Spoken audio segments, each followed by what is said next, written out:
తిరుమల తిరుపతి వెంకటేశ్వర స్వామిని దర్శించుకోవడానికి వెళ్తున్నటువంటి వారు ఒకసారి కొన్ని వివరాలు తెలుసుకొని వెళ్ళండి. ఉచిత దర్శనానికి 24 గంటల సమయం పడుతుంది. 24 నుంచి 28 గంటలు పడుతుంది. కేవలం 90,000 మంది మాత్రమే దర్శించుకోవడానికి వస్తున్నారు. అయినా సరే ఇంత సమయం ఎందుకు పడుతుందో అర్థం కాలేదు. ఇక 300 రూపాయల టికెట్లు కలిగినటువంటి వారికి కూడా 6 నుంచి 8 గంటలు, ఎస్ఎస్డి టోకెన్లు ఉన్నటువంటి వారికి 8 నుంచి 10 గంటలు, 10,000 రూపాయల టికెట్ ఉన్నటువంటి వారికి గంటన్నర సమయం పడుతుంది. విఐపి బ్రేక్ దర్శనం కలిగినటువంటి వారికి గంటన్నర వరకు దర్శనం అయితే పడుతుంది. గంటన్నర నుంచి 2 గంటల సమయం కూడా పడుతుంది. ఇక్కడ మీరు ఆలోచించుకోవాల్సింది, వృద్ధులతో వెళ్ళినప్పుడు చిన్నపిల్లలు, సంవత్సరంలోపు ఉన్నటువంటి పిల్లలకి మాత్రమే ప్రత్యేక దర్శనం ఉంది. సంవత్సరం దాటినటువంటి పిల్లలకి ఇది లేదు. కాబట్టి సంవత్సరం దాటినటువంటి పిల్లలు ఉంటే కొంచెము ఆచితూచి వ్యవహరించండి. ఎందుకంటే ఉచిత దర్శనంలో 24 గంటల సమయం అంటే ఎంత మనకి సౌకర్యం కల్పించినా సరే కొన్ని ఇబ్బందులు ఉంటాయి. కాబట్టి ఆ ఇబ్బందుల్ని ఫేస్ చేయగలిగితే వెళ్ళండి. లేదంటే 300 రూపాయల టికెట్ వీలైతే సంపాదించుకోండి. అంటే వాటి కోసం ప్రయత్నాలు చేయండి. లేదంటే తర్వాత అయినా వెళ్ళండి. ఇప్పుడు విపరీతంగా దర్శనం చేసుకోవడానికి వస్తున్నారు. అలాగే ప్రభుత్వం కూడా పట్టించుకోవాలి. టీటీడీ కార్యనిర్వాహకులు కూడా పట్టించుకోవాల్సింది లాకర్ సిస్టమ్ చాలా మందికి తెలియదు. కొంతమంది ఆ దగ్గర ఉన్నటువంటి మాధవమో లేకపోతే వెంకటాద్రో పద్మావతి అమ్మవార్ల యొక్క లాకర్స్ ఏవైతే ఉన్నాయో ఆ చుట్టుపక్కల ఉన్నటువంటి లాకర్స్కి వెళ్తున్నారు. ఇంకా కొంత వేరే దూరంలో కూడా లాకర్స్ ఉన్నాయి. తిరుమల వెళ్తున్నటువంటి వారు కొన్ని యూట్యూబ్లో వీడియోస్ కూడా ఉన్నాయి దీని గురించి.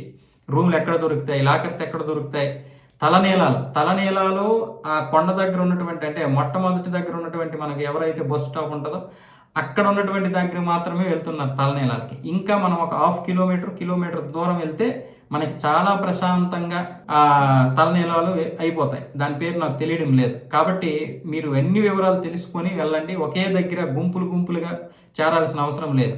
రూములు దొరకనటువంటి వారు లాకర్స్ ఉన్నాయి. ఆ లాకర్స్ దగ్గర ఉన్నటువంటి లాకర్స్ మీకు దొరకవు. అది కూడా జనాలు ఎక్కువగా ఉంటారు. తడితో చిరాకుగా ఉంటుంది. కొన్ని దూరంగా ఒక హాఫ్ కిలోమీటర్ దూరంలో కూడా ఉన్నాయి. ఏది మన మెయిన్ బస్ స్టాండ్ నుంచి కొంచెం దూరంగా ఉన్నాయి. అక్కడికి కూడా మీరు వెళ్ళే ప్రయత్నం చేయండి. తెలుసుకోండి, అక్కడ ఉన్నటువంటి వారిని అడగండి, చెబుతారు. అయితే ఇక్కడ ప్రభుత్వం చాలా వరకు సౌకర్యాలు కూడా పెద్దగా ఇంకా చేయలేదు. ఇంతకుముందు ఉన్నటువంటి సౌకర్యాలే కానీ 90,000 మంది నుంచి 1,20,000 మందికి అక్కడ సౌకర్యాలు చేయొచ్చు. 1,20,000 1,50,000 మందికి సౌకర్యాలు, భోజనాలు ఏ విధంగా అయితే గొప్పగా అక్కడ ఏర్పాట్లు చేశారో అదే విధంగా బయట సౌకర్యాలు కూడా లేవు. చాలా మందికి దేవాలయం ముందున్నటువంటి కంపార్ట్మెంట్స్ ఏవైతే షెట్లు వేశారో అదే అనుకుంటున్నారు చాలా మంది. లాకర్స్ ఉన్నాయన్న విషయం కూడా చాలా మందికి తెలియదు. ఆ విషయం ఒకటి చెప్పాలి. అలాగే అక్కడ ప్రక్షాళన జరగాలి. ఇంకా క్రిస్టియన్స్, ముస్లిమ్స్ ఎవరైనా ఉన్నారా అంటే, ఇంతకుముందు ఉద్యోగాలు ఇచ్చారు కదా సెక్యులర్ భావజాలంతో.